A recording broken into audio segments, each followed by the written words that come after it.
असह्य होतंय तुला सगळं. इतका भार घेऊन फार ओझं वाटतंय ना तुला. तुझं हे सगळं ओझं आज रिकामं होणार आहे बघ. आता मी सांगतोय ना, ते कान उघडे ठेवून लक्षपूर्वक आणि शांतपणे ऐक. आता समज रस्त्यातून तू एक वजनदार गोष्ट तुझ्या उजव्या हातात धरून चालतोयस.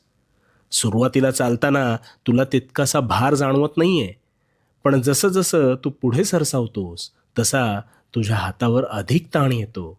आणि मग अशा वेळेस तू काय करतोस तर ती गोष्ट तात्पुरती का होईना खाली ठेवतोस अथवा दुसऱ्या हातात घेतोस. का?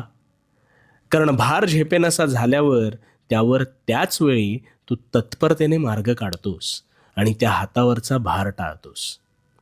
मग यातून काय कळलं? ज्यावेळी भार होतो असं वाटतं त्यावेळी त्याच वेळेस